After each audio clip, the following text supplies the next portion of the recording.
ये ब्लॉग कोई उपदेश देने वाले बाबा जी के उपदेशों का कलेक्शन नहीं है, ना ही किसी तरह के तंत्र मंत्र से आपके जीवन के प्रॉब्लम सॉल्व करने की गारंटी देने वाली बात कहती है।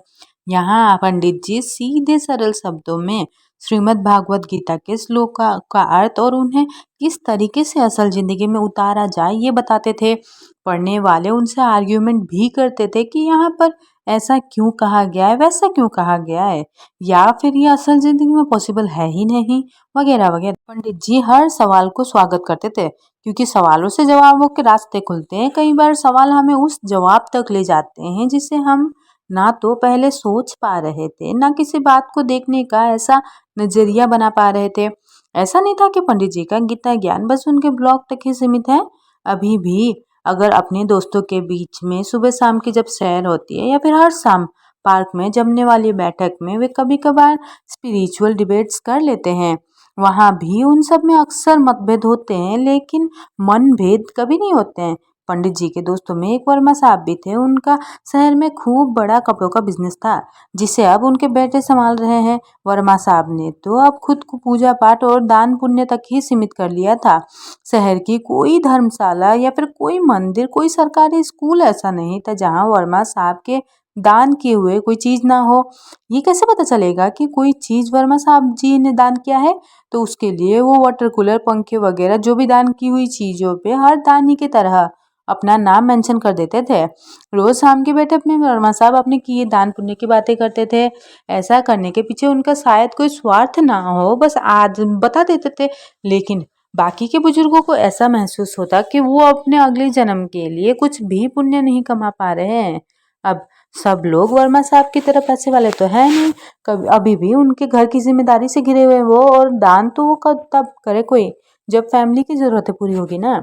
वर्मा साहब की कहानी बहुत इंटरेस्टिंग है। ऐसा नहीं था कि उनको सब कुछ विरासत में मिला था। उनके पिता की शहर की बड़े चौराहे पर एक छोटी सी किराना की दुकान थी। पिता की छोटी सी दुकान पे बैठना उनको कभी राजी नहीं आया था, बट मजबूरी थी क्योंकि पिता ने कह दिया था कि या तो पढ़ाई करो या दुकान में बैठो। वर्मा साहब छोटी सी उम्र से ही दुकानदारी करने लगे क्योंकि पढ़ाई में उनका मन जो नहीं लगता था, और अब 20 साल के युवक हो गए थे और जिंदगी और घर के दुकान के बीच में जिंदगी ठीक ठाक चल रही थी। बट अचानक से उनके पिता चल बसे। तब जाकर के वर्मा साहब को एहसास हुआ कि पिता कैसे पूरे परिवार को बांधे हुए थे। उनके बाकी भाई तो पढ़ाई में बिजी थे और उनके पढ़ाई के सारे खर्चे इस छोटी सी दुकान से ही डिपेंड करते थे। इस तरीके से छोटी सी उम्र में एक तरह से पूरे परिवार की जिम्मेदारियां वर्मा साहब पे आ गई, और कम उम्र में बड़े बोझ से ने उनको वक्त से पहले ही सीरियस बना दिया था। अपनी मेहनत और बिजनेस माइंड के दम पे वर्मा साहब ने छोटी सी दुकान से इस शहर के सबसे बड़े कपड़ा व्यापारी तक का सफर तय किया। आज उनके बेटों के पास में एक सफल कारोबार है जिसकी नींव उनके पिता के पसीने की नमी थी। पंडित जी अक्सर एक बात नोट करते कि तमाम पूजा पाठ और दान पुण्य के बाद भी, जीवन के सारे सुख और सम्मान होने के बाद भी, वर्मा साहब के चेहरे पर वो सुकून गायब रहती है हमेशा, जो एक्चुअली में होना चाहिए था। हालांकि वो कभी उनसे पूछने की हिम्मत ही नहीं कर सकते थे क्योंकि किसी के जुकाम बुखार की बात पूछना तो अलग बात है, लेकिन उनके बिना कहे चेहरे से झांकती टेंशन का जिक्र करना, क्या पता सामने वाले को जान अच्छा ना लगे। धीरे धीरे वर्मा साहब ने पार्क में आना भी कम कर दिया। पूछो तो बताते थे कि तबीयत थोड़ी सही नहीं लग रही है, इसीलिए नहीं आ पाता हूँ। सबकी तरह पंडित जी ने भी इसे उम्र का खेल समझने लग गए, लेकिन ये खेल कुछ और ही था जिसका पता पंडित जी को जल्द ही चलने वाला था। जब लगातार एक हफ्ते तक वर्मा साहब पार्क में नहीं आए तो मित्र मंडली ने डिसाइड किया कि क्यों ना उनके घर चला जाए। तो वहां जा करके पता चला कि वर्मा साहब को मन की परेशानी है, शरीर की नहीं। तो एकांत मिलने पर उन्होंने पंडित जी से पूछ ही लिया कि उनकी ये इस बेसुकूनी की वजह क्या है, क्यों वो हमेशा अशांत रहते हैं, उनका मन अशांत रहता है, क्या इसके पीछे कोई परिवार का या कारोबार का कोई समस्या है।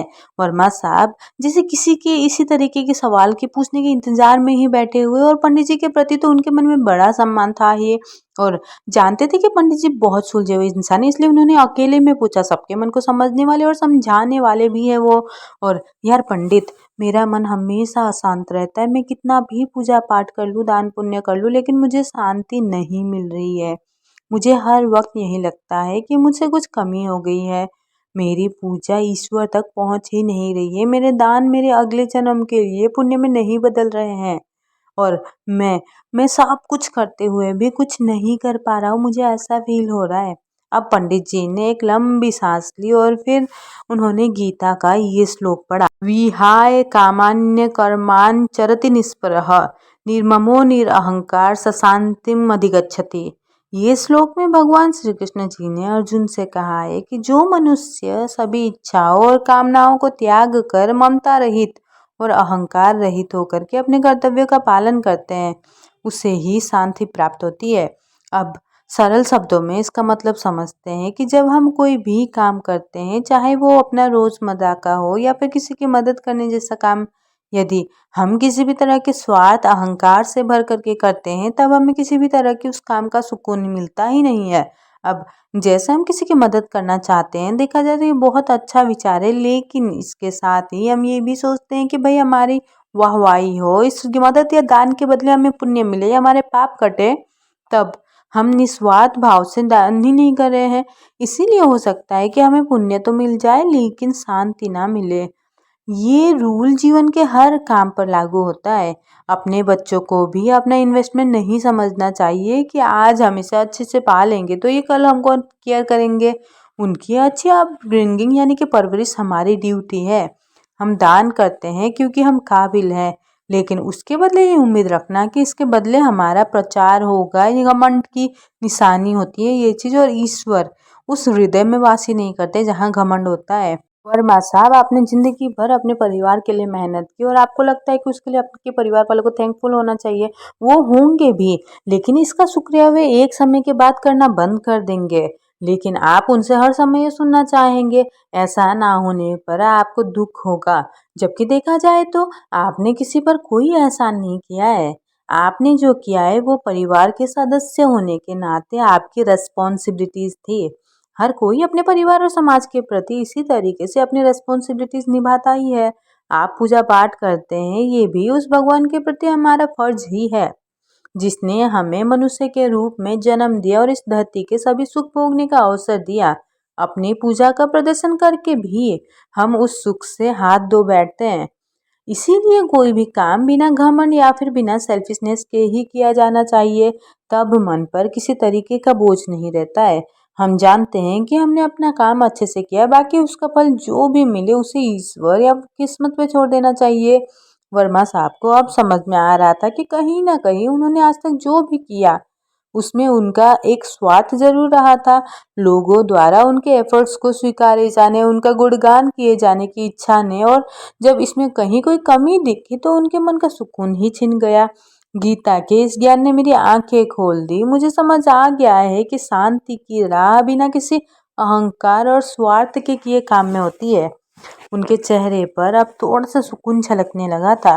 देर आए दुरुस्त आए वाला सुकून जो होता है ना, वही पंडित जी भी खुश थे कि आज गीता ज्ञान के कारण एक और मन को जीवन का सही रास्ता मिल गया। उन्होंने मन ही मन भगवान श्री कृष्ण जी और श्रीमद् भागवत गीता को प्रणाम किए और मुस्कुराते हुए अपने घर की ओर निकल पड़े।